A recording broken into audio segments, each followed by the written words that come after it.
अरे बिद्दू, आज घर में बहुत काम है। आज तुझे स्कूल जाने की जरूरत नहीं है। लेकिन दादी, आज तो स्कूल में मेरा टेस्ट है। अरे एक दिन स्कूल नहीं जाएगी तो ऐसी कौन सी तेरी कलेक्टर की पढ़ाई छूट जाएगी। वैसे भी मैं देख रही हूँ आजकल तो बड़ी ढीठ हो गई है।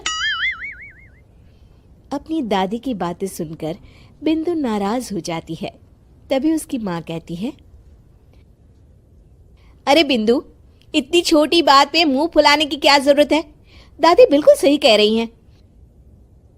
लड़कियों को तो घर के काम काज सीखना चाहिए। अरे बहू, रमेश के लाड़ प्यार ने इसे बिगाड़ रखा है। कम से कम तू तो मेरी बात समझती है। अच्छा, मेरी पूजा का समय हो गया है, मैं पूजा करने जा रही हूँ। इतना कहकर रमेश की माँ वहां से चली जाती है। इस तरह बिंदु की दादी और माँ दोनों अक्सर उसे घर के कामों में ही उलझा कर रखते थे।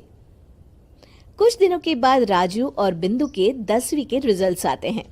दोनों बच्चे दादी को अपना अपना रिपोर्ट कार्ड दिखाते हैं। शाबाश मेरे लाल, तू तो बड़े अच्छे नंबरों से पास हुआ है। तभी बिंदु कहती है, दादी, मैं भी अच्छे नंबरों से पास हुई हूँ। रमेश की माँ बिंदु को अनदेखा करते हुए कहती है, हाँ हाँ ठीक है, अभी यहाँ खड़ी क्या कर रही है, सुन लिया मैंने। जाकर मेरे लिए चाय बना कर लिया। बिंदु उदास होकर चाय बनाने किचन में चली जाती है। तभी राजू कहता है, दादी, मैं क्रिकेट के कोचिंग सेंटर में एडमिशन लेना चाहता हूँ।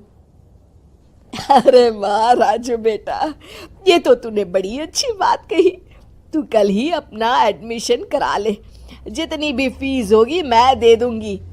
अरे एक दिन मेरा पोता विराट कोहली बनेगा।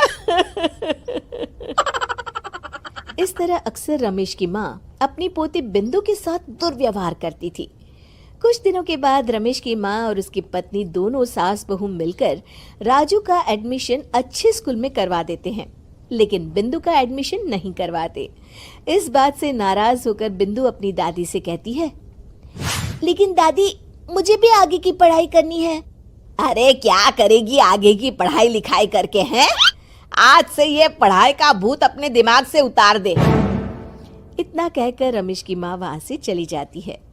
उस दिन के बाद से बिंदु की पढ़ाई हमेशा के लिए छूट जाती है और उसकी दादी उससे घर के सारे काम करवाना शुरू कर देती है। इस तरह उसका सारा दिन घर के कामों में ही बीत जाता था। कुछ दिन बीत जाते हैं और एक दिन रमेश छुट्टियों पर घर आता है। बिंदु को घर के काम करते हुए देख उससे कहता है, अरे बिंदु बेटा, तुम स्कूल नहीं गई? पिताजी, दादी ने मेरा एडमिशन कराने से मना कर दिया है। वे कहती हैं घर पे रहकर घर के काम करना सीख। अपनी माँ का ये बर्ताव देख रमेश को बहुत गुस्सा आता है और वो अपनी माँ से कहता है, माँ, ये तुमने क्या किया?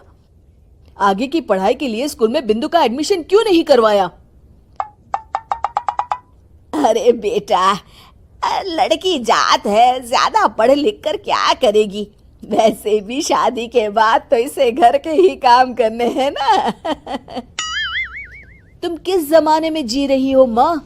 अगर कल्पना चावला के घर वाले भी तुम्हारी सोच के होते तो क्या वो पूरी दुनिया में हिंदुस्तान का नाम रोशन कर पाती?